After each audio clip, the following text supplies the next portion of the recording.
Libre office draw में objects के साथ कार्य करने की बुनियादी बातों पर स्पोकन ट्यूटोरियल में आपका स्वागत है।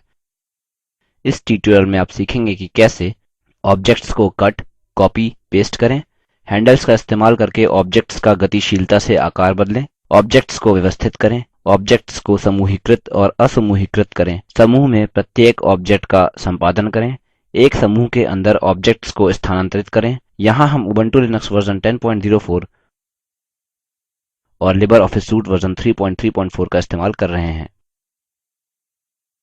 चलिए वॉटरसाइकिल फाइल खोलते हैं जिसे हमने डेस्कटॉप पर सेव किया था। अब इस चित्र में 3 और बादल कॉपी और पेस्ट करते हैं। पहले बादल चुनें, फिर कॉन्टेक्स्ट मेन्यू देखने के लिए दायाँ क्लिक करें और कॉपी पर क्लिक करें। फिर पेज पर कर्सर रखें, कॉन्टेक्स्ट मेन्यू के लिए फिर से दायाँ क्लिक करें और पेस्ट पर क्लिक करें। किंतु हम केवल एक ही बादल देख रहे हैं। वो बादल कहाँ है जिसे हमने कॉपी और पेस्ट किया? कॉपी किया हुआ बादल असली बादल के ऊपर पेस्ट हुआ है। बादल को चुनें और उसको बायीं तरफ स्थानांतरित करें। इसी प्रकार से एक और बादल बनाते हैं। बादल चुनें, कॉन्टेक्स्ट मेन्यू के लिए दायाँ क्लिक करें और कॉपी पर क्लिक करें। कॉन्टेक्स्ट मेन्यू के लिए फिर से दायाँ क्लिक करें और पेस्ट पर क्लिक करें। अब कॉपी किए हुए बादल को चुनें और उसे बायीं तरफ स्थानांतरित करें। हम ऑब्जेक्ट्स की प्रतियाँ बनाने के लिए शॉर्टकट कीज का भी इस्तेमाल कर सकते हैं। एक ऑब्जेक्ट को कॉपी करने के लिए Ctrl+C, एक ऑब्जेक्ट को पेस्ट करने के लिए Ctrl+V, एक ऑब्जेक्ट को कट करने के लिए Ctrl+X। बादल चुनें और Ctrl और C कीज को एक साथ दबाएं। बादल कॉपी हो चुके हैं। पेस्ट करने के लिए Ctrl और V कीज को एक साथ दबाएं। अब बादल चुनें और उसे इच्छित जगह पर स्थानांतरित करें। इस ट्यूटोरियल को रोकें और यह नियत कार्य करें। अपनी ड्रा फाइल में 2 पेज जोड़ें। पहले पेज पर 2 ऑब्जेक्ट्स बनाएं। एक ऑब्जेक्ट को पहले पेज से दूसरे पेज पर कॉपी करें। जाँचिये कि कॉपी किया हुआ ऑब्जेक्ट कहाँ रखा गया है। एक ऑब्जेक्ट को कट करें और उसे पेस्ट करें। इस उद्देश्य के लिए आप शॉर्टकट कीज का इस्तेमाल कर सकते हैं। जाँचें यदि ऑब्जेक्ट की प्रति बनती है जब आप उसे कट करते हैं। चलिए इस बादल का आकार बदलते हैं। अतः पहले इसे चुनें। अब हैंडल्स दिखते हैं। अगला, कर्सर को एक हैंडल पर रखें जब तक एरो हेड्स ना दिखें। अब बाएँ माउस बटन को दबाकर रखें और बादल को छोटे करने के लिए एरो को अंदर की ओर ड्रैग करें। इसे बड़ा करने के लिए एरो को बाहर की ओर ड्रैग करें। इस एरो को बड़ा करने के लिए पहले इसे चुनें। अब कर्सर को एक हैंडल के ऊपर ले जाएं। नीचे वर्ग के साथ एक छोटा पारदर्शी एरो कर्सर की नोक पर दिखता है। अब कीबोर्ड पर शिफ्ट बटन दबाएं। बायाँ माउस बटन दबाकर रखें और एरो के हैंडल का इस्तेमाल करके उसे नीचे ड्रैग करें।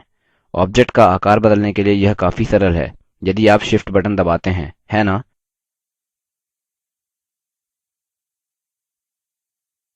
हैंडल्स का इस्तेमाल करके ऑब्जेक्ट के आकार को बदलने को डायनामिक रीसाइजिंग कहते हैं।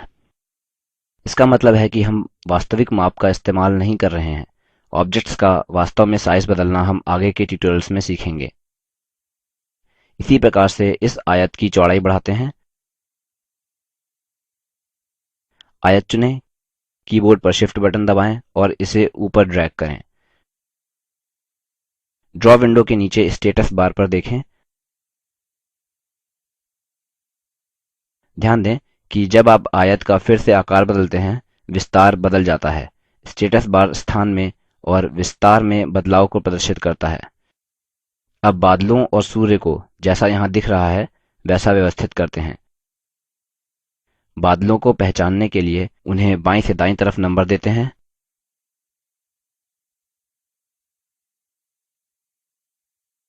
नंबर प्रविष्ट करने के लिए इस बादल को चुनें, डबल क्लिक करें, 1 टाइप करें।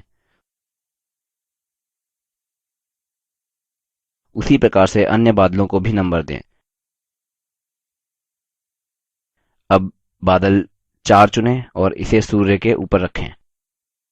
सूर्य के पीछे भेजने के लिए बादल पर दायाँ क्लिक करके कॉन्टेक्स्ट मेन्यू खोलें। अरेंज पर क्लिक करें और सेंड बैकवर्ड चुनें। बादल 4 अब सूर्य के पीछे है। सेंड बैकवर्ड एक ऑब्जेक्ट को वर्तमान परत के पीछे भेज देता है। अब बादल 3 को चुनें और इसे सूर्य के ऊपर रखते हैं। कॉन्टेक्स्ट मेन्यू के लिए दायाँ क्लिक करें, अरेंज पर क्लिक करें और सेंड टू बैक चुनें। बादल 3 अब सूर्य और बादल 4 दोनों के पीछे हैं। सेंड टू बैक ऑब्जेक्ट को अंतिम परत पर भेज देता है। बादल जैसे स्लाइड में दिख रहे हैं वैसे व्यवस्थित करना काफी सरल हो गया है। चलिए बादल 4 चुनते हैं। कॉन्टेक्स्ट मेन्यू के लिए दायाँ क्लिक करें, अरेंज पर क्लिक करें और ब्रिंग टू फ्रंट चुनें। ब्रिंग टू फ्रंट ऑब्जेक्ट को प्रथम परत पर ले आता है। फिर बादल 3 चुनें। कॉन्टेक्स्ट मेन्यू के लिए दायाँ क्लिक करें, अरेंज पर क्लिक करें और ब्रिंग फॉरवर्ड चुनें। ब्रिंग फॉरवर्ड ऑब्जेक्ट को एक परत आगे ले आता है। अब बादल 2 चुनें और इसे बादल 1 पर रखें। बादल जैसे स्लाइड में प्रदर्शित है वैसे व्यवस्थित हैं। अगला बादलों से नंबर्स मिटाएँ। यह करने के लिए बादल चुनें और डबल क्लिक करें, फिर नंबर चुनें और कीबोर्ड पर डिलीट बटन दबाएँ।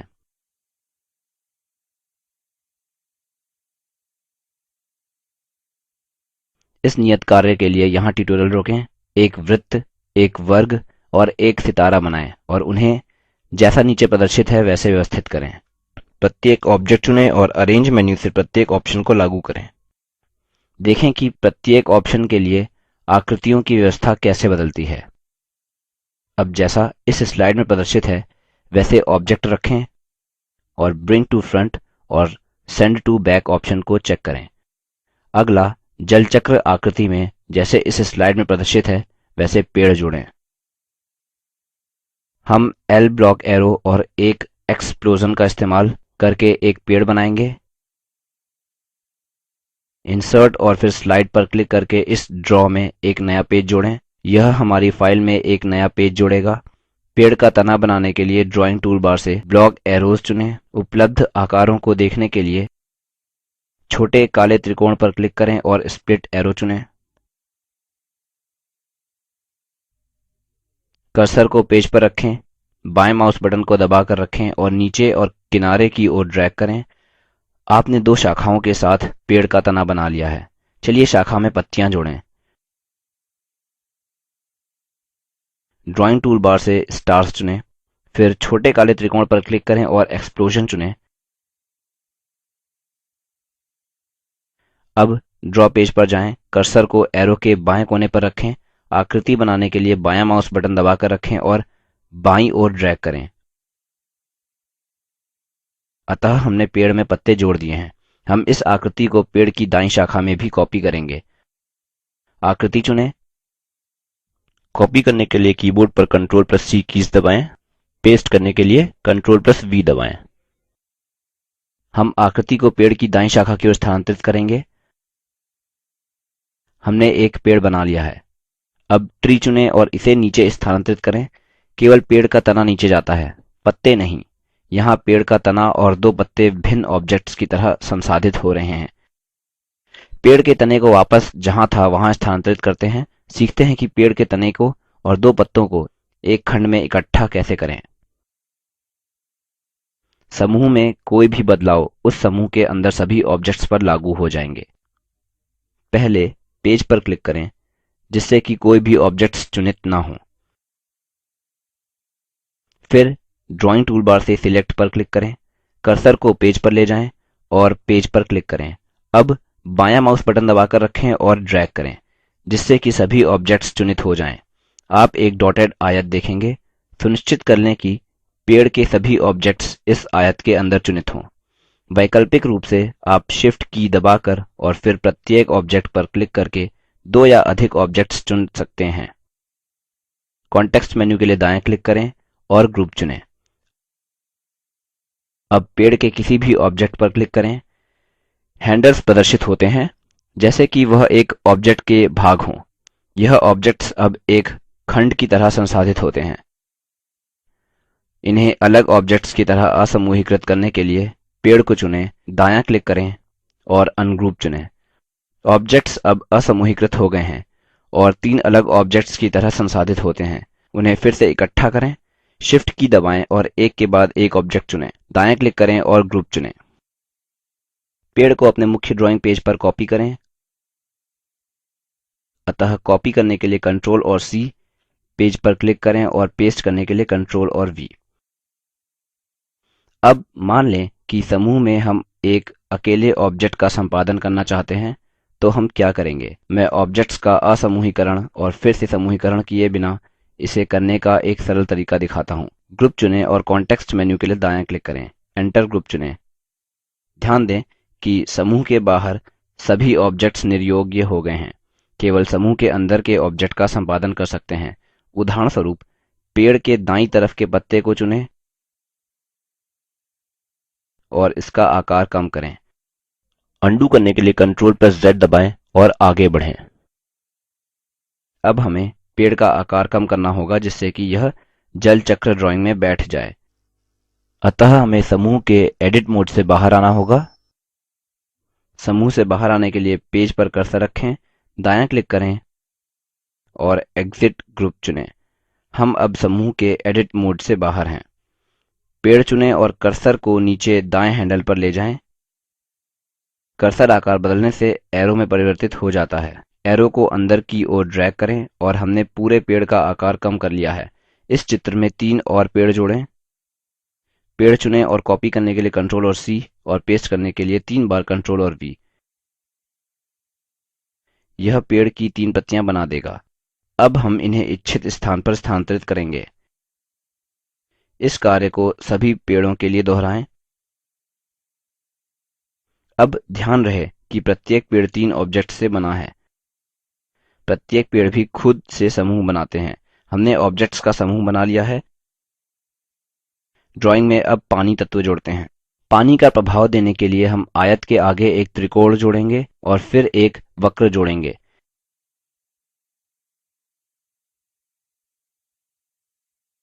एक त्रिकोण बनाने के लिए ड्राइंग टूलबार से बेसिक शेप्स चुनें। छोटे काले त्रिकोण पर क्लिक करें और समकोण त्रिभुज चुनें। इसे बनाएं और इसे आयत के आगे रखें। अब पानी की गतिविधि को दर्शाने के लिए रंग से भरा एक वक्र बनाते हैं। ड्राइंग टूलबार से कर्व चुनें। अब फ्रीडम लाइन फिल्ड पर क्लिक करें। फिर कर्सर को त्रिकोण के शीर्ष पर रखें। बायाँ माउस बटन दबाकर रखें और इसे नीचे ड्रैग करें। वक्र को व्यवस्थित करें जिससे कि यह बहते पानी की तरह दिखे। त्रिकोण और वक्र एक साथ पानी बनाते हैं। इन्हें केवल एक ऑब्जेक्ट के रूप में समूहीकृत करें। ड्राइंग टूलबार से सिलेक्ट पर क्लिक करें। अब कर्सर को पेज पर ले जाएं, बायाँ माउस बटन दबाकर रखें और त्रिकोण और वक्र को कवर करने के लिए ड्रैग करें। दायाँ क्लिक करें और ग्रुप चुनें। हमने जल चक्र की बुनियादी रूपरेखा बना ली है। यहाँ आपके लिए एक और नियत कार्य है। इस चित्र को खुद से बनाएं। इसी के साथ हम ड्रॉ पर इस ट्यूटोरियल की समाप्ति की ओर आ गए हैं। इस ट्यूटोरियल में आपने ऑब्जेक्ट्स के साथ कार्य करने पर बुनियादी बातों को सीखा। आपने सीखा कि कैसे ऑब्जेक्ट्स को कट, कॉपी, पेस्ट करें। हैंडल्स का इस्तेमाल करके गतिशीलता से ऑब्जेक्ट्स का आकार बदलें। ऑब्जेक्ट्स को व्यवस्थित करें। ऑब्जेक्ट्स का समूहीकरण और असमूहीकरण करें। एक समूह के अंदर अलग अलग ऑब्जेक्ट्स का संपादन करें। समूह के अंदर ऑब्जेक्ट्स को स्थानांतरित करें। निम्न लिंक पर उपलब्ध वीडियो देखें। यह स्पोकन ट्यूटोरियल को सारांशित करता है। यदि आपके पास अच्छा बैंडविड्थ नहीं है तो आप इसे डाउनलोड करके भी देख सकते हैं। Spoken tutorial project team spoken tutorials का उपयोग करके कार्यशालाएँ भी चलाती हैं। जो ऑनलाइन टेस्ट पास करते हैं उनको प्रमाण पत्र भी देते हैं। अधिक जानकारी के लिए कृपया contact@spoken-tutorial.org पर लिखें। Spoken tutorial project talk to a teacher project का हिस्सा है। यह भारत सरकार के MHRD के ICT के माध्यम से राष्ट्रीय साक्षरता मिशन द्वारा समर्थित है। इस मिशन पर अधिक जानकारी इस लिंक पर उपलब्ध है spoken-tutorial.org/nmeict-intro। IIT बॉम्बे की ओर से मैं रवि कुमार अब आपसे विदा लेता हूँ।